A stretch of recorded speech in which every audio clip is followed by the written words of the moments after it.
दीनं मग्नं मां समुदर्भवाण्वान् कर्मग्राहगृहीताङ्गं माम् उद्धर शंकर, माम् उद्धर शंकर। देखिए, किसी भी स्थान, किसी भी ग्रंथ और किसी भी घर में जाने से पूर्व उसका परिचय होना आवश्यक है कि जिसके घर हम जा रहे हैं वो हमें चाय पानी के लिए पूछेगा या नहीं, बैठने को कहेगा या नहीं, उसका क्या स्वभाव है आप जानते हैं। आप कहते भी हैं वैसे आने का तो मन नहीं था पर उनका व्यवहार बहुत अच्छा है तो विवाह के कारण चले आए, कहते हैं या नहीं? कहते हैं, क्योंकि आपको पता है क्या व्यवहार है। तो उसी प्रकार किसी भी ग्रंथ में प्रवेश करने से पूर्व ये जानकारी होनी चाहिए कि जिस ग्रंथ का हम श्रवण करने वाले हैं उसका प्रमुख देवता कौन है, और इस देवता की हम इतनी बातें सुनेंगे 7 दिन तक, उसका स्वभाव कैसा है, उसका प्रभाव कैसा है। ऐसा तो नहीं हो किसी की भी शरण में जा रहे हैं। क्यों महाराज? क्योंकि असमर्थ की शरण में जाओगे तो आपकी शरणागति व्यर्थ चली जाएगी। श्री राम जी सागर की शरण में गए, 3 दिन तक बैठे रहे, लेकिन महाराज सागर ने कोई प्रत्युत्तर नहीं दिया। क्यों? राम जी है समर्थ और सागर है असमर्थ। असमर्थ की शरण में गए तो गोविंद की, श्री ठाकुर जी की शरणागति व्यर्थ चली गई। इसलिए हम जिसकी कथा सुनने वाले हैं वो है कैसा, उस देवता का स्वरूप क्या है। तो महाराज अन्य पुराण से एक कथा आती है जिससे आपको पता चलेगा कि हम जिसकी 7 दिन तक कथा सुनने वाले हैं वो हैं कैसे। तो महाराज काशी में एक ब्राह्मण रहते थे। उन ब्राह्मण ने अपनी जन्म पत्री दिखाई तो जन्म पत्री में कोई संतान योग नहीं था। अब महाराज कोई संतान योग नहीं तो उन्होंने सोचा कि हमारे आने वाले जो पूर्वज हैं हमारे, उनको पिंडा पानी कौन देगा, तर्पण कौन करेगा, ऐसे तो हमारा वंश ही नष्ट हो जाएगा। तो उन्होंने भूत भावक भोलेनाथ विश्वनाथ की खूब उग्र तपस्या की। तपस्या के फलस्वरूप भगवान शंकर प्रकट हो गए और ब्राह्मण से कहते हैं, ब्राह्मण वरदान मांग लो। तो ब्राह्मण वरदान स्वरूप कहता है कि आप तो मुझे बालक दे दो। भगवान भोलेनाथ ने कहा कि आपके तो भाग्य में बालक है ही नहीं। तो ब्राह्मण कहते हैं कि महाराज हमें इतना विश्वास है कि भावियों मैट सके त्रिपुरारी, ऐसा कोई देवता नहीं है जो भाग्य में लिखो मिटा सके, लेकिन आप ही देवादिदेव महादेव ऐसे हैं जो होनहार है उसको बदलने में आप समर्थ हैं। भोलेनाथ ने कहा ऐसा ठीक है, एक और बात बताइए, कुपुत्र चाहिए या सुपुत्र? ब्राह्मण ने कहा कि दोनों में अंतर बताइए। तो भोलेनाथ कहते हैं कुपुत्र जिएगा 100 वर्ष, लेकिन महाराज नालायक होगा, पर सुपुत्र की आयु 5 वर्ष की होगी और बहुत ही गुणवान होगा और बहुत ही बड़ा वेदज्ञ होगा। अब ब्राह्मण ने सोचा बहुत दिनों के दुख से कुछ दिन का सुख ही अच्छा है, तो कहा महाराज भोलेनाथ हमें तो सुपुत्र चाहिए। भोलेनाथ ने आशीर्वाद दिया और महाराज उनकी बड़ा ही सुंदर सा एक बालक प्रकट हुआ। एक एक करके उस बालक के महाराज 4 वर्ष तो व्यतीत हो गए। जैसे ही 5वां वर्ष आया अब हो गया वो ब्राह्मण व्याकुल, क्योंकि पहले तो कह दिया कि सुपुत्र चाहिए, लेकिन महाराज ये जो आसक्ति है ना, जिसको अटैचमेंट कहते हैं, इसका नाम ही संकेत कर रहा है आसक्ति। ये आ तो सकती है पर ये जा नहीं सकती। अब उसने कह तो दिया कि सुपुत्र चाहिए, लेकिन महाराज जैसे ही वो बालक बड़ा हुआ उसके प्रति इतनी प्रीति दृढ़ हो गई कि अब उसे छोड़ने का ही मन नहीं करता। उसी का नहीं, उस ब्राह्मण का नहीं, आप और हमारा भी नहीं करता। चाहे कोई 10 वर्ष में जाए, चाहे वो 70 वर्ष में जाए, हमें छोड़ने का मन करता है? नहीं करता। प्रत्येक जीव माता के गर्भ में उसे होश सब रहता है। माता के गर्भ में नरक के समान दुख होता है, कहता है कि प्रभु एक बार इस नरक से निकाल दो, इतना भजन करूंगा, इतना भजन करूंगा, आपका देखना। दोबारा माता के गर्भ में आऊंगा नहीं, मुक्त होकर दिखाऊंगा। भगवान कहते हैं बावड़े, तू कहता तो हर बार ऐसा ही है, लेकिन महाराज जाते ही तू ये मेरा और ये पराये में अटक के रह जाता है। तो ये जीव कहता है परमात्मा से कि मैं जब अटक जाता हूँ तो आप मुझे संकेत देते रहिए कीजिए, आप मुझे संकेत दिया कीजिए। मैं भटकता हूँ तो आप पार लगाइए। भगवान कहते हैं मैं बहुत तुझे पार लगाता हूँ, खूब संकेत करता हूँ। सबसे पहले क्या करता हूँ, तेरे कान के पास से आके कहता हूँ। आप प्राय देखना, पुरुषों के प्राय जो बाल सफेद होते हैं वो कान के साइड से सबसे पहले होते हैं। तो भगवान कहते हैं कृतांतस्य दूती जरा कर्णमूले, जो कृतांत की दूती है, कृतांत कहते हैं यमराज को, और यमराज की जो हमारा दूत है और वो है बुढ़ापा, वो बार बार आके आपके कान में कहता है जाग जाओ जाग जाओ, लेकिन हम उसकी बात नहीं मानते और हम डाई कर लेते हैं। तो महाराज भगवान कहते हैं मैं संकेत तो बहुत करता हूँ पर तुम हर संकेत को नजरअंदाज कर देते हो। तो उसी प्रकार जिनको सब पता रहता है, लेकिन महाराज जैसे ही बाहर आता है सब भूल जाता है। कैसे? जैसे आकाश मंडल में जो जल होता है बड़ा ही स्वच्छ होता है, निर्मल, पी लिया जाए। कोई बरसात का पानी आए, अब अपनी अंजलि में ले लेना, बहुत ही सुस्वादु होता है, लेकिन जैसे ही भूमि के संग के आएगा तो मटमैला हो जाएगा। उसी प्रकार भूमि पड़त भारा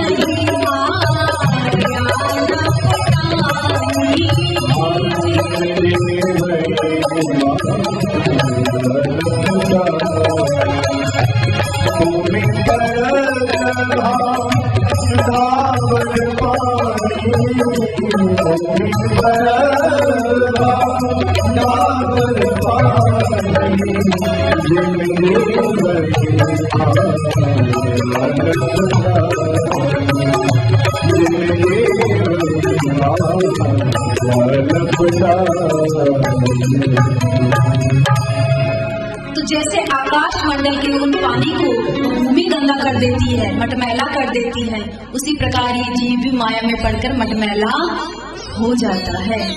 तो महाराज वो ब्राह्मण का चित्त भी थोड़ा मैला हो गया, अर्थात अपने पुत्र में आसक्त हो गए।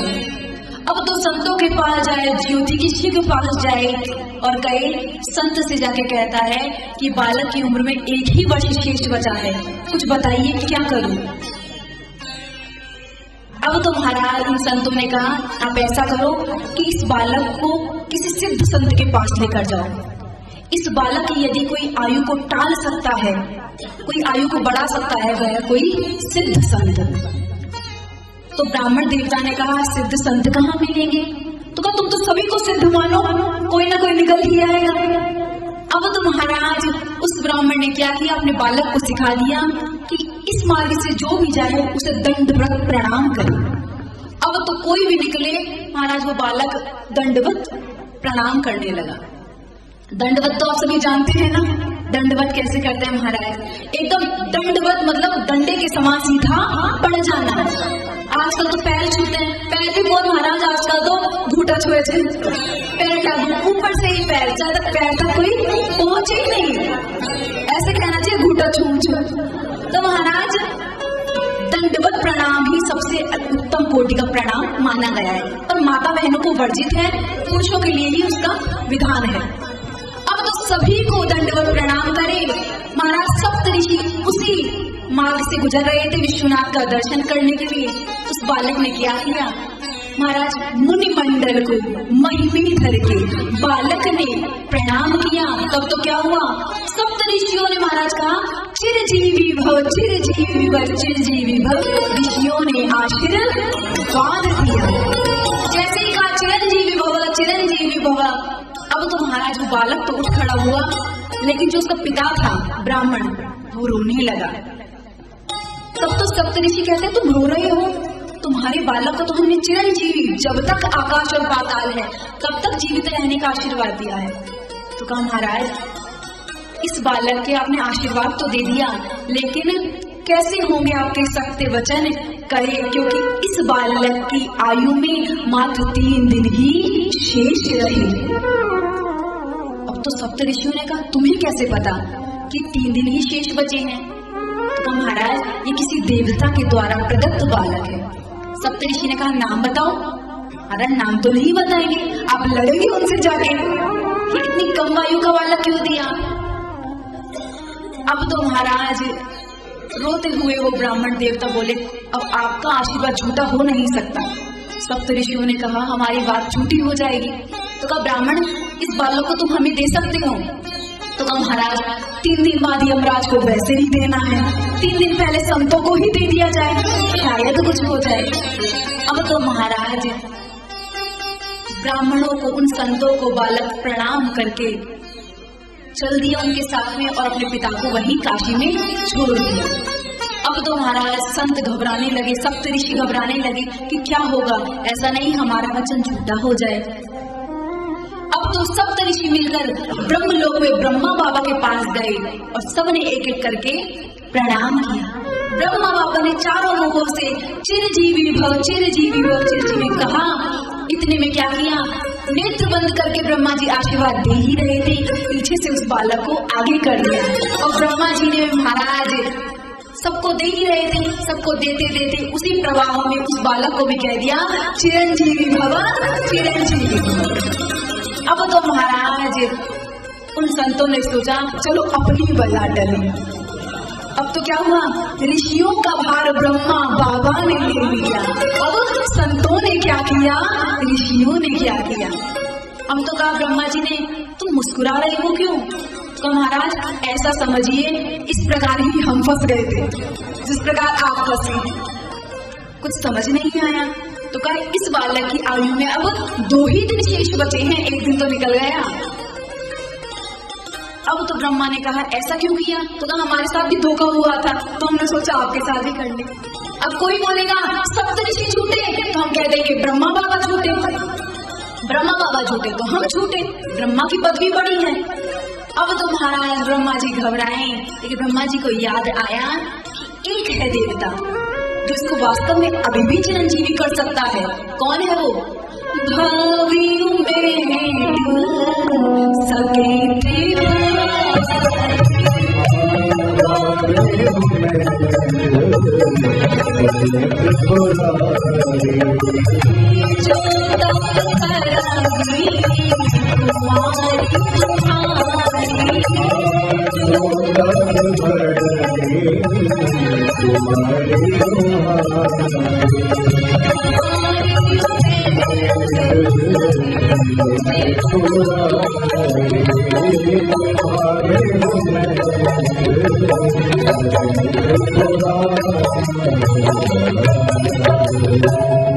अब तो महाराज ब्रह्मा जी को याद आया कि एक है ऐसा देवता जो आने वाली बातों को भी बदल सकता है, ब्रह्म के लिखे वाक्यों को भी पलट सकता है। तभी तो इनका नाम क्या है, आशुतोष। जल्दी से प्रसन्न हो जाते हैं। महाराज हमारे ठाकुर जी की तरह नहीं, आपको गहने चढ़ाने हैं, इत्र लगाना है। अब आपने देखो सामने बैठे हैं, रेड कलर की ड्रेस है तो रेड की इयरिंग है, रेड की ज्वेलरी है, सब कुछ महाराज कैप भी रेड है, सब कुछ इनका मैचिंग का होता है। पर बेचारे भोले बाबा आंख धतूरा चढ़ा दो उसी में प्रसन्न हो जाते हैं, भांग घोट के चढ़ा दो उसी में प्रसन्न हो जाते हैं। ऐसा सरल देवता कहाँ होगा। अब तो महाराज ब्रह्मा जी चल दिए भोलेनाथ के पास। भोलेनाथ को जैसे ही प्रणाम किया, अब तो महाराज भोलेनाथ ने ब्रह्मा बाबा को कहा चिरंजीवी भव चिरंजीवी भव। ब्रह्मा बाबा ने भी क्या किया, सप्तऋषियों की भांति उस बालक को पीछे से आगे कर दिया। उस बालक के महाराज सर पर हाथ रख के अब तो ब्रह्मा का भार भोले बाबा ने ले लिया। ऋषियों ने क्या किया, मुनियों ने क्या किया। तब तो शिव ने विनीत हंस के मुख पंच से कहा चिरजीवी भव चिरजीवी। अब तो महाराज 5 मुखों से बोले बाबा ने उस बालक से कहा चिरंजीवी भव चिरंजीवी भव चिरंजीवी भव चिरंजीवी भव। ब्रह्मा बाबा ने कहा चलो अपनी बला टली, अपनी बला टली। अब कोई पूछेगा कि ब्रह्मा झूठे, तो हम कह देंगे भोलेनाथ झूठे, तो हम झूठे। इस बालक को अमर होना होगा तो हो जाएगा, आयु बढ़नी होगी तो बढ़ जाएगी। और कोई बोलेगा शिव जी झूठे, तो हम झूठे। अब तो ब्रह्मा जी बोले कि महाराज बस इतना समझिए कि इस बालक की आयु में मात्र अब एक ही दिन शेष बचा है। महादेव ने कहा आपको कैसे पता? तो कहते हैं महाराज ये काशी के ब्राह्मण का बेटा है, नाम बताओ। जैसे ही उसका नाम बताया गया, अब तो भोले बाबा ने प्रसन्न होकर कहा ये तो हमारे ही द्वारा दिया हुआ बालक है, अब जाइए इसकी टेंशन अब आप मत लीजिए। अब तो ब्रह्मा प्रसन्न होते हुए चले गए, उस बालक के सर पे हाथ रखे कहा बेटा घबराना नहीं, ये शिवलिंग है, इस पे बिल्वपत्र चढ़ाते जाओ और महाराज ओम नमः शिवाय, ओम नमः शिवाय इस मंत्र का जाप करते रहो। अब तो वो बालक तन्मयता से महाराज एक ही दिन शेष बचा था और एक दिन में भी काफी घंटे व्यतीत हो चुके थे। अब तो वो बालक जोर जोर से कीर्तन करने लगा, क्या हर हर महादेव शंभो काशी विश्वनाथ वंदे, हर हर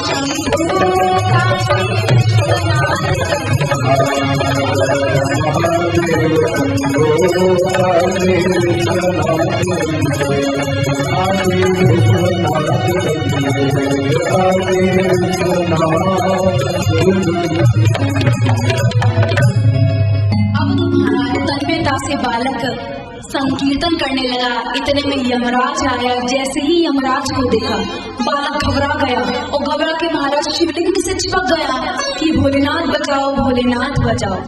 जैसे ही महाराज यमराज उस बालक की ओर दौड़े, उस शिवलिंग में से देवाधिदेव महादेव प्रकट हो गए। बोलिए शंकर भगवान की। अब तो महाराज शंकर जी त्रिशूल लेके यमराज के पीछे दौड़े। यमराज ने कहा महाराज इसमें हमारी क्या गलती? अब तो महाराज भोलेनाथ ने कहा कि आपका परिचय? तो कहा मेरा परिचय मैं यमराज हूँ, मैं काल हूँ। तो भोलेनाथ ने कहा हम महाकाल हैं। तो कहा महाराज इस बालक को आज लेके जाना है, इसको अब 5 वर्ष पूर्ण हो चुके हैं। शिव जी ने कहा एक बात बताओ कि इसको 5 वर्ष तुमने दिए थे या मैंने दिए थे? महाराज आपने ही दिए थे। तो इसका जो समय है ये तुम्हारे अनुसार चलेगा या हमारे अनुसार चलेगा? महाराज आपके हिसाब से चलेगा। पर यमराज कहा कि महाराज महादेव मैं आपका थोड़ा हिसाब सुनना चाहता हूँ। महादेव ने कहा सुनो, सबसे छोटी जो युग होता है वो होता है कलयुग। कलयुग से डबल है द्वापर, द्वापर से डबल है त्रेता और त्रेता से भी डबल है सतयुग। इन चारों युगों को मिला दिया जाए तो बनता है ब्रह्मा का एक दिन। एक दिन भगवान ब्रह्मा का इतना सा बनता है और कम से कम महाराज अनेकों कल्प जब बीत जाते हैं, ऐसे अनेकों युग बीत जाते हैं, तब जाके एक ब्रह्मा का वर्ष होता है। और ऐसे जब 10 ब्रह्मा चले जाते हैं तब जाके महादेव कहते हैं मेरा एक दिन होता है। अब लगा लेना आप गणित। यमराज ने कहा महाराज इसका मतलब? तो कहा कि मेरे वर्ष के अनुसार मैंने इस बालक को 5 वर्ष की आयु दी है, अभी तो इसका एक दिन भी नहीं हुआ उस अनुसार। अब तो महाराज उस बालक को यमराज देकर अपने धाम को चले गए। और वो और कोई नहीं बालक, वही बालक आगे चल के मार्कंडेय ऋषि के नाम से जाने गए, जो 7 चिरंजीवियों में महाराज गिने जाते हैं। जो 7 चिरंजीवी हैं जो कभी नष्ट नहीं होते, जैसे हनुमान जी हैं महाराज, अश्वत्थामा है, विभीषण है, उनमें एक मार्कंडेय ऋषि है जिनका अपना एक मार्कंडेय पुराण भी अलग से हमारा, उस पर भी कथा होती है। तो कहने का मतलब ये है कि भावी मिट सके त्रिपुरारी। ये आपको कथा सुनाने का मतलब ये था कि जिनकी कथा आप सुनने जा रहे हैं ना, उनका स्वभाव कैसा है। मात्र उस बालक के संकीर्तन किया और उसको अमर बना दिया, और प्रभाव कितना है कि यमराज को भी वापस लौटा दिया। तो ऐसे समर्थ भोलेनाथ की आइए आप और हम सभी कथा में प्रवेश करें। भवाब्धिदीनं मग्नं मां समुद्रभवार्णवां कर्मग्राहगृहीतांग समुद्धर शंकरा दासोऽहं तव शंकरा। सबसे पहले महाराज व्यास जी ने स्तुति करते हुए कहा है कि कर्म ग्राहक रहितांग, हम सभी को जो कर्म रूपी मगरमच्छ है उसने ग्रस रखा है, उसे पकड़ रखा है। मतलब समझे नहीं तो आप किसी ने कहा अमरकंटक चलो तो आप क्या कहते हैं, चल तो चलते मगर शादी आ गई।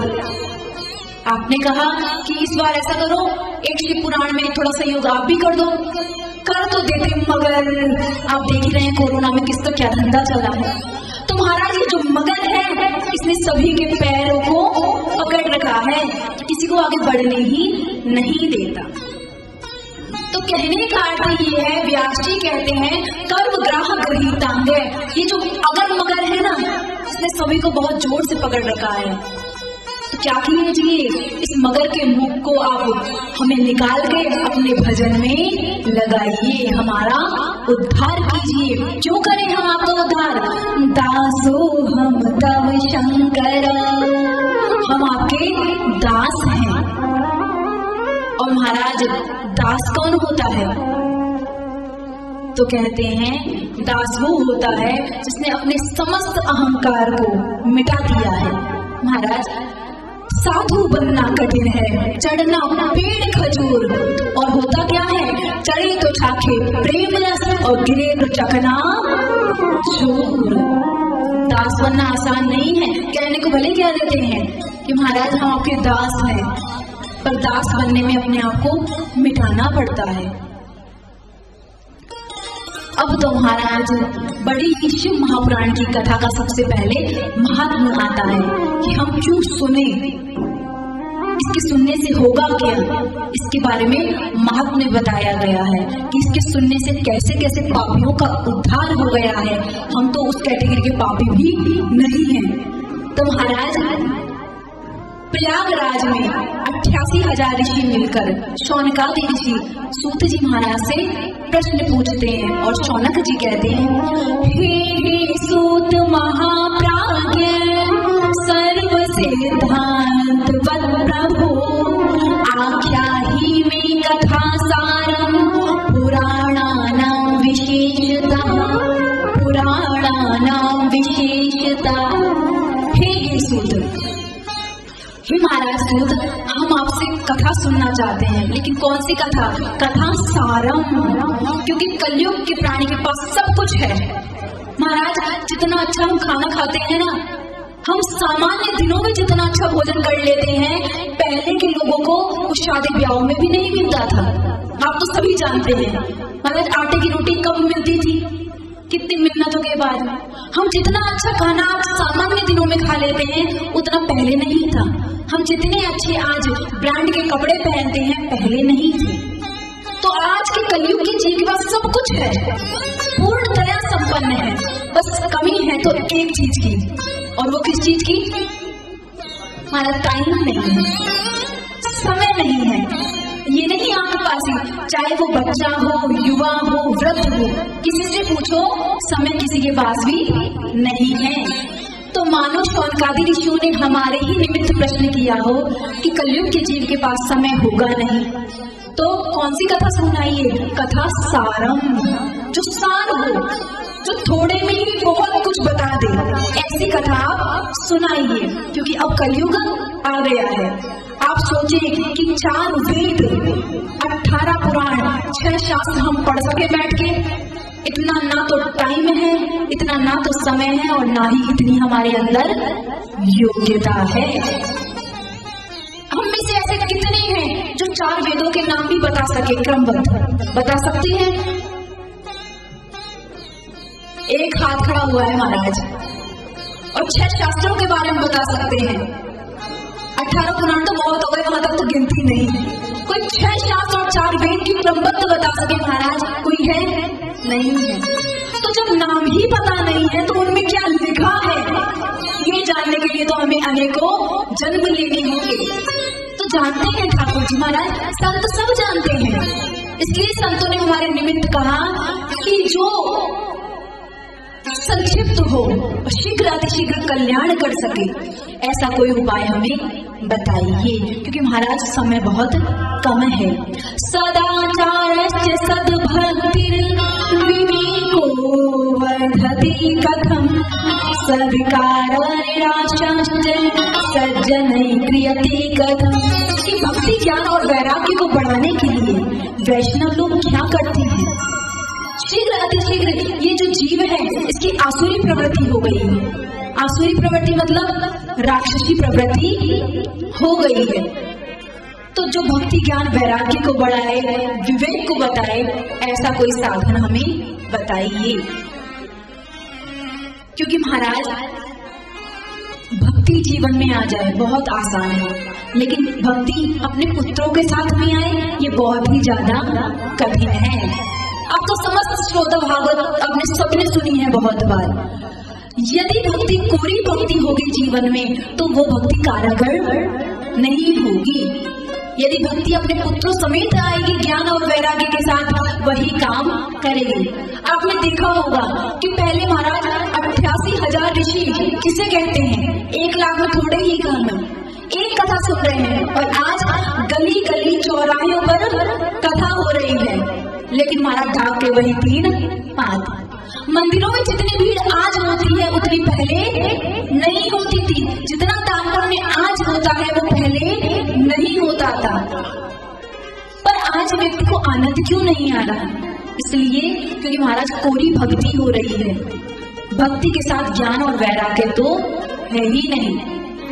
तो ज्ञान और वैराग्य कैसे आएंगे?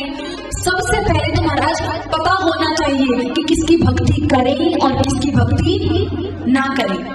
क्योंकि कलयुग है, ये नहीं खाने में ही महाराज मिलावट हो रही है, नहीं, संतों में भी मिलावट चल रही है। आजकल मिलावटी जमाना है, हर चीज में मिलावट चल रही है। तो सबसे पहले तो अब ये ज्ञान लाइए कि किसकी भक्ति हमें करनी चाहिए। और जीवन में जब ज्ञान होगा तो चीजों से वैराग्य अपने आप हो जाएगा। भक्तिमती मीरा के जीवन में जब भक्ति आई तो महाराज उन्हें ज्ञान हुआ किस चीज का? मेरे तो गिरधर गोपाल, इस चीज का ज्ञान हुआ।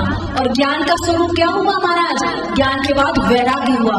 दूसरों ना कोई, ये वैराग्य हुआ। लेकिन ये आया कब? जब भक्ति ज्ञान और वैराग्य से संपन्न होगी। और महाराज वो भक्ति ऐसे ही नहीं आ जाती। कैसे आती है? बचपन से। बचपन में हो जाए तो बचपन में हो जाए, और बचपन में नहीं होए तो बचपन में भी महाराज नहीं होती। आप मीरा को देख लीजिए, कबीर को देख लीजिए, तुलसीदास जी को, सब महाराज बचपन में ही। तुलसीदास जी के लिए तो कहते हैं कि जब उनका प्राकट्य हुआ तो महाराज वो राम राम बोलने लगे, उनका नाम ही पड़ गया राम बोला। तो ऐसा ही नहीं होता। अब आप कहते हैं अरे भजन करना तो बुढ़ों का काम है, कोई काम नाम रहता नहीं है, बैठे बैठे माला सटकाते रहो। नहीं महाराज, पूछिए कितने बुजुर्ग भजन कर सकते हैं। युवा अवस्था में जो आपके अंदर जोश होता है घाटियां चढ़ने का, अनेकों अनेक कठिन व्रत करने का, उतना वृद्धावस्था में नहीं होता। इसलिए महाराज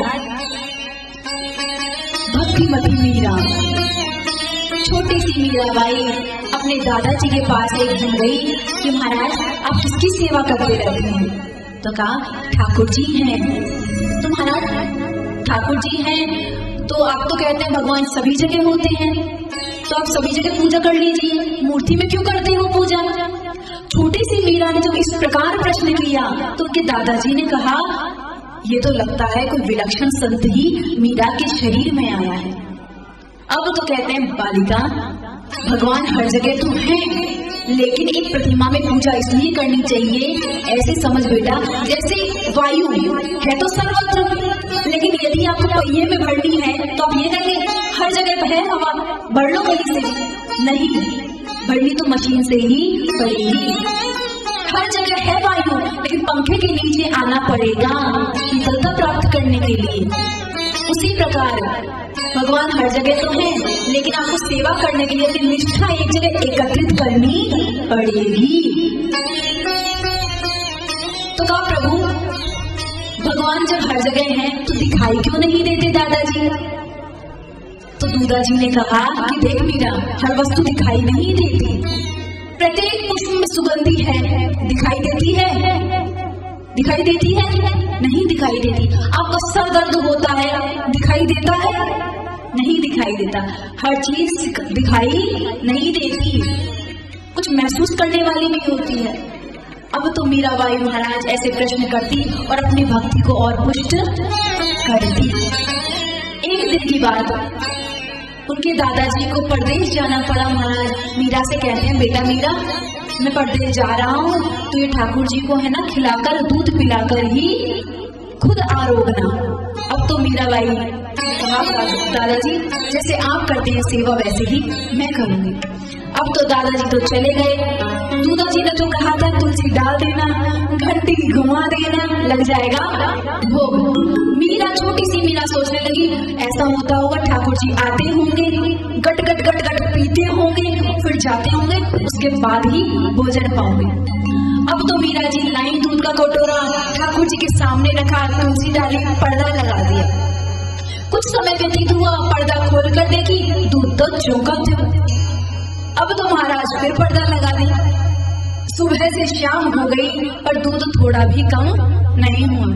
अब तो लगा मीरा जी को लगता है कि मुझसे रूठे हुए हैं ये। तो कहा देखो ठाकुर जी, आप मुझसे रूठे हुए हो तो इसका गुस्सा दूध पे तो मत निकालो, आप तो दूध पियो, और जब तक आप दूध नहीं पियोगे मैं यहाँ से जाने वाली नहीं हूँ। महाराज तब भी ठाकुर जी ने दूध नहीं पिया। तब तो क्या हुआ, मीरा जी ने धमकी दे दी कि आप जब तक दूध नहीं पियोगे महाराज, मैं यही प्राणों का परित्याग कर दूंगी, पर दूध पिलाकर ही जाऊंगी। तो महाराज ठाकुर जी डर गए और क्या हुआ, आप सुनिए पद के माध्यम से। थी तो आरो गोरी मदन गोपाल, कटोरो लाई दूध को भरो।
राम सुख करो द्वार बलिरो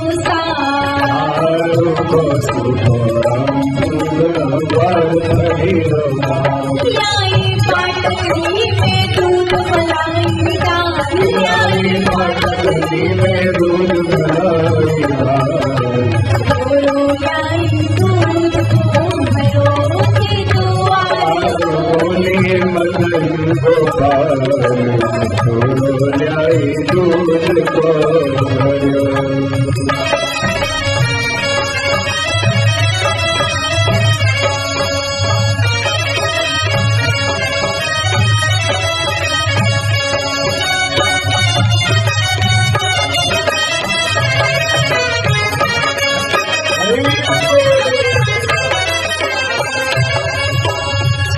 श्याम करुणा ने सुनकर मंद मंद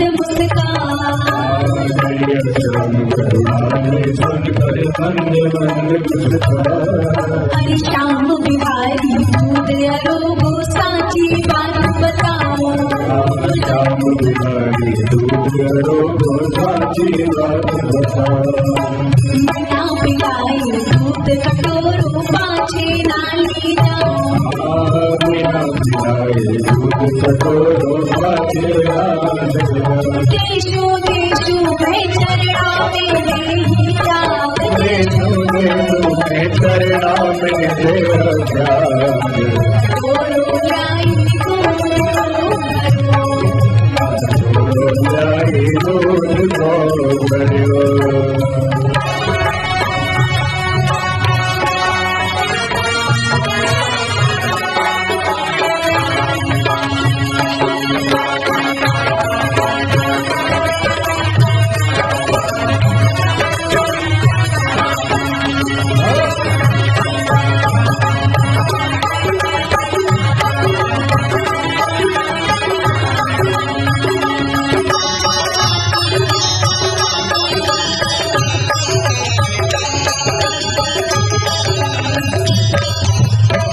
श्याम करुणा ने सुनकर मंद मंद मुस्कान श्याम करुणा ने सुनकर मंद मंद मुस्कान अरे गट गट दूध पिपड़ में लागा द्वारिका राना गट गट दूध पिपड़ में लागा द्वारिका राना हरी राते छे सब भगतानी हरी राते छे सब भगतानी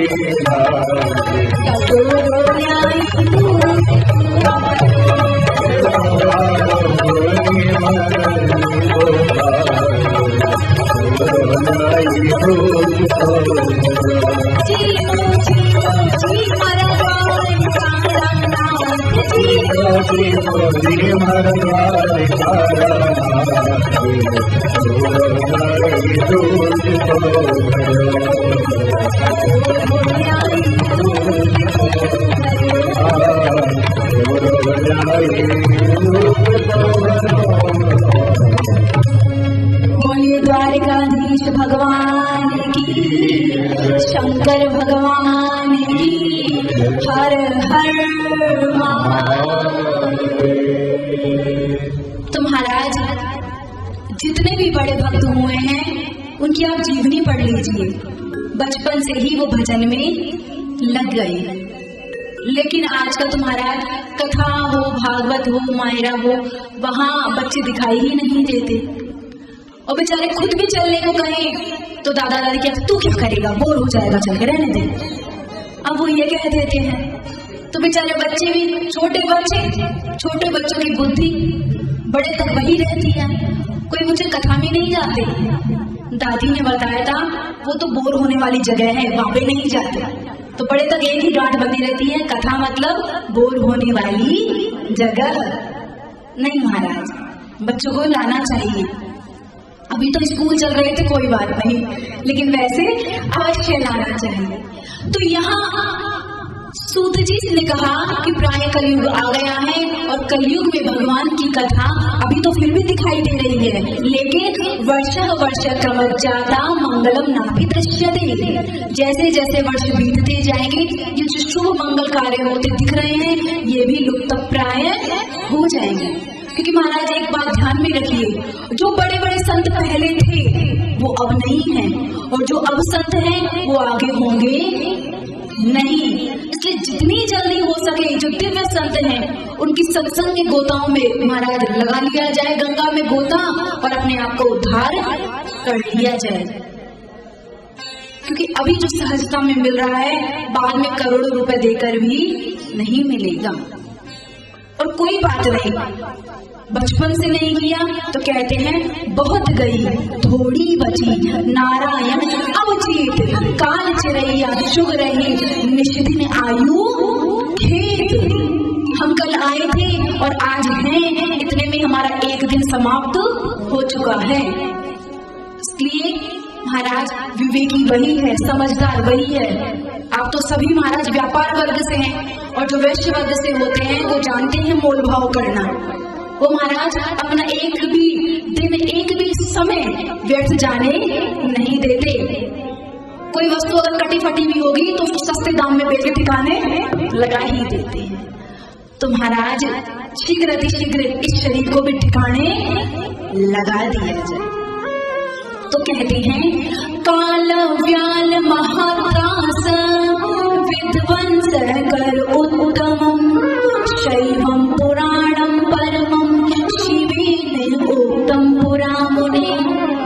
शौनक जी कहते हैं काला रूपी व्याल, जो ये काल रूपी जो सर्प है ना, हम सभी के पीछे पड़ा हुआ है, ना जाने कब किसको डस ले और उसका वही गोविंदाय नमो नमः हो जाए।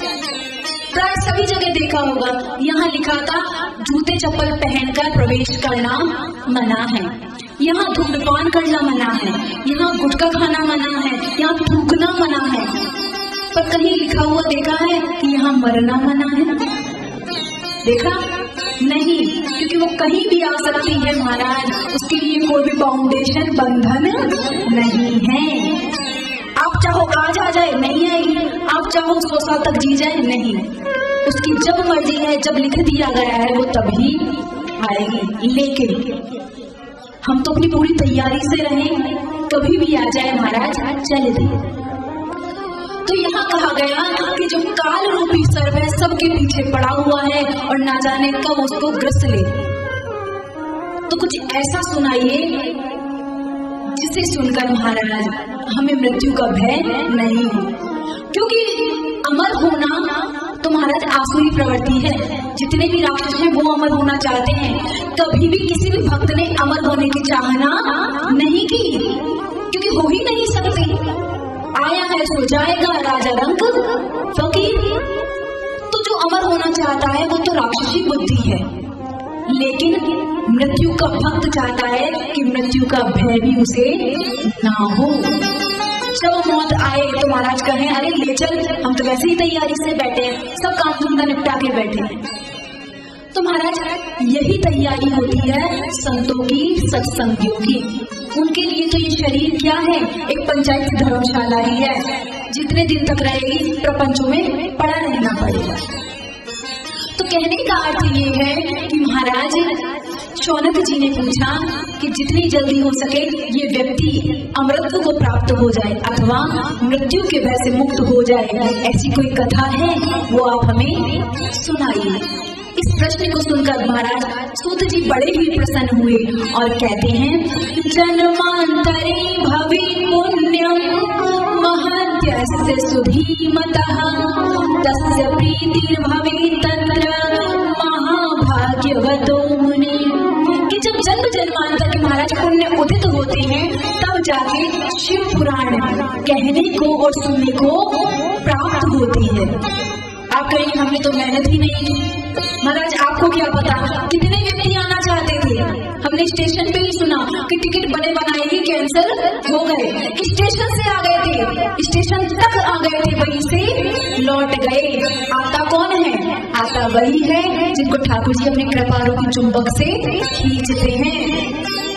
वरना महाराज 7 दिन आपके यही कहीं निकल जाएंगे, पर आज शिव पुराण में आ भी नहीं पाएंगे। आता वही है जिसके पुण्य होते हैं। तो जन्मांतर भवेत पुण्य, जन्म जन्मांतरों के महाराज पुण्य उदित होते हैं जब कथा कहने को और सुनने को प्राप्त होती है। तो कहा आपके अंदर इतनी प्रीति देखकर हम आपको शिव पुराण सुना देते हैं। ये जो शिव पुराण हम आपको सुनाने जा रहे हैं, ये शिव पुराण सर्वप्रथम भोले बाबा ने अपने गण नंदीश्वर को सुनाई थी। फिर महाराज नंदीश्वर ने सनकादि ऋषि को सुनाई थी। फिर सनकादि जो ऋषि हैं उन्होंने व्यास जी को सुनाई थी। और यहाँ तक तो जो शिव पुराण थी वो 1 लाख श्लोकों में थी, लेकिन व्यास जी के पास आई तो व्यास जी ने सोचा 1 लाख इतने तो कलयुग के प्राणी ठहर ही नहीं पाएंगे, बोर ही हो जाएंगे महाराज। तो क्या किया जाए, थोड़ा संक्षिप्त उसको कर दिया। 1 लाख का महाराज 24,000 में कर दिया। फिर व्यास जी ने अपने परम प्रिय शिष्य सूत जी को सुनाई और सूत जी ने शौनकादि ऋषियों के माध्यम से आप और हमको सुनाई। तो किसी भी ग्रंथ की प्रामाणिकता के लिए उसकी परंपरा का जानना आवश्यक है। जैसे श्रीमद् भागवत के बारे में बताते हैं कि वो श्रीमद् नारायण ने ब्रह्मा को सुनाई, ब्रह्मा ने नारद को सुनाई, नारद ने व्यास को सुनाई, व्यास ने सुखदेव जी को और सुखदेव जी ने परिभाषित। तो महाराज सभी को याद रहेगा शिव पुराण किसने किसको सुनाई। एक बार पुनः दोहरा देते हैं। शिव पुराण सर्वप्रथम भोलेनाथ ने नंदीश्वर को सुनाई, नंदीश्वर ने महाराज सनकादि ऋषियों को सुनाई, सनकादि ऋषियों ने व्यास जी को सुनाई, व्यास जी ने सूत जी को सुनाई और सूत जी ने शौनकादि ऋषियों के माध्यम से आप और हमको सुनाई। बोलिए शंकर भगवान की। कुछ लोग तो इतने अच्छी तरह रख रहे थे कि कभी पूछ ना ले। अच्छा है महाराज, एक बात और आप पहले दिन ही ध्यान ले दीजिए कि तुलसीदास जी ने श्रोताओं का जब कहा है कैसा श्रोता होना चाहिए, तो वहां लिखा है कि श्रोता वक्ता ज्ञान निधि कथा राम की गूढ़। महाराज सबसे पहले श्रोता का नाम लिया गया है, श्रोता फिर वक्ता, क्योंकि यदि श्रोता प्रबुद्ध होकर कह सुनेगा तो जो वक्ता है उसको सुबुद्ध होकर कहना ही पड़ेगा। आजकल श्रोताओं में ही महाराज कथा तो बहुत अच्छी कही पर भजन नहीं गाया जाता, कथा तो बहुत अच्छी कही पर चुटकुले नहीं सुनाए। तो श्रोताओं ने ही अपना जो लेवल है वो इतना नीचे कर लिया है कि आजकल वक्ता भी ज्यादातर महाराज या तो कॉमेडी शो चलता है या भजन संध्या चलती है। तो वक्ताओं ने भी अपना स्तर गिरा लिया है। तो वक्ता अपना स्तर नीचे गिरा, इससे अच्छा है श्रोता ही अपना स्तर थोड़ा बढ़ा ले, क्योंकि नियम भी यही है, श्रोता वक्ता ज्ञान निधि।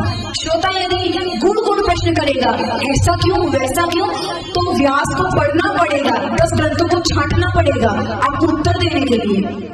तो इसलिए जब श्रोता प्रबुद्ध होकर सुनेगा तो वक्ता को सुबुद्ध होकर कहना ही पड़ेगा। इसलिए सावधान होकर सुनिएगा इस पुराण को, और कहीं भी कोई संशय हो तो महाराज निर्भीक होकर पूछ लीजिएगा। तो यहाँ सूत जी ने कहा कि अब प्राय कलयुग आ गया है और लोगों की ज्यादा ग्रंथों में प्रवृत्ति होगी नहीं, भगवान में ज्यादा प्रवृत्ति होगी नहीं, क्योंकि कलयुग का धर्म ही है भगवान के नाम से दूर उसको भगाना। कलयुग में हमारा अच्छी चीज बुरी लगेगी और बुरी चीज अच्छी लगेगी। और कहा गया कि कलयुग में सब होगा लेकिन शांति नहीं होगी। अब बोलते ना हमारा भगवान का दिया सब कुछ है लेकिन शांति नहीं है, तो वो शांति कहाँ मिलेगी? शांति मिलेगी ठाकुर जी के दरबार में। अब आप गलत जगह खोजोगे तो मिलेगी क्या कोई वस्तु? आप यदि औषधालय में जाके कहो मेडिकल की दुकान के पास कि भैया तो गर्मा गर्म समोसे देना, तो वो देगा? वो बोलेगा यदि समोसा चाहिए तो हलवाई के पास जाओ, हलवाई से जाके कहो महाराज एक पैरासीटामोल देना, बहुत सर दर्द कर रहा है, तो महाराज वो देगा? तो मेडिकल वाले के पास औषधालय में औषधि मिलती है, भोजनालय में भोजन मिलता है, तो दुखालय में क्या मिलेगा? दुख। और हम चाहते हैं सुख, मिलेगा क्या? यदि सुख चाहिए तो आ जाइए सत्संग में, क्योंकि महाराज यहीं पर सच्चा सुख मिलता है। बहुत सुंदर इस प्रकार कहा गया और कहा कि कलयुग की परिभाषा ये होगी कि महाराज जो परिवार संपन्न लोग हैं वो तो प्राय गरीब होंगे, लेकिन जो संत हैं वो प्राय अमीर दिखाई देंगे। कैसे? तो कहा संतों की परिभाषाएं ही बदल जाएंगी। एक बार कहते हैं कि एक संत गुजर रहे थे मार्ग से, तो बहुत आवाज सुनाई दे रही थी, बहुत सारे महाराज ऐसा लग रहा था कोई लड़ रहा हो, लड़ाई झगड़े की आवाज सुनाई दी। तो उन संत ने पूछा कि ये आवाज कहाँ से आ रही है?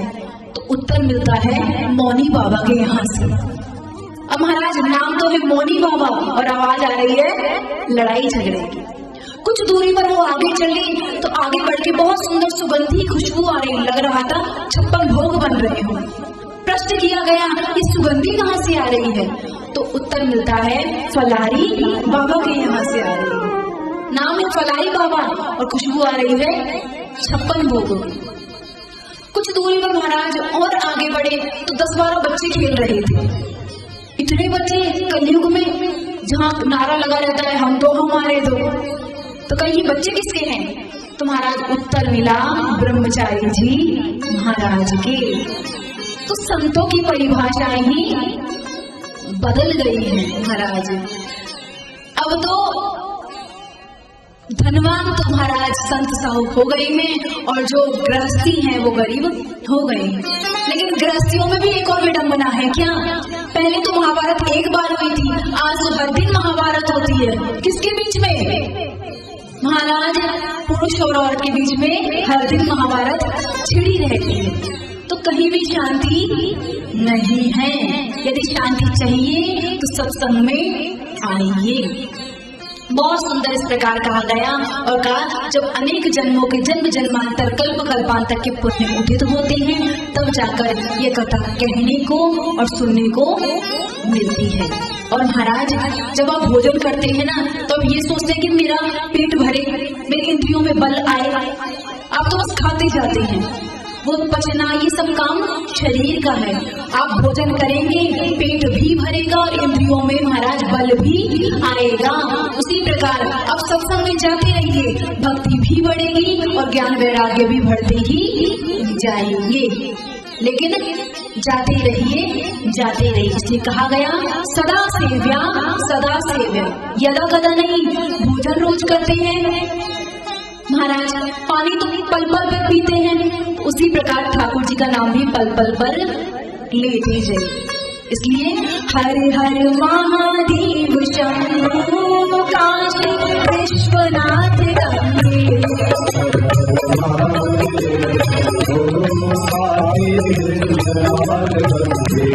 हर हर महादेव शंभो काशी विश्वनाथ,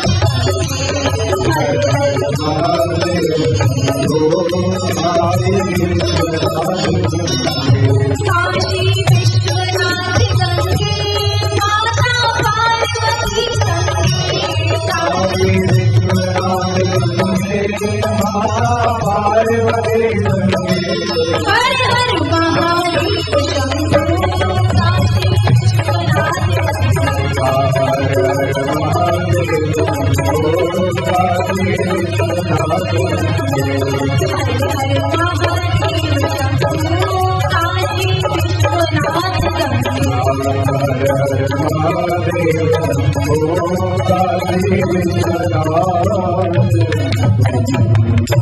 बोलिए शंकर भगवान की हर हर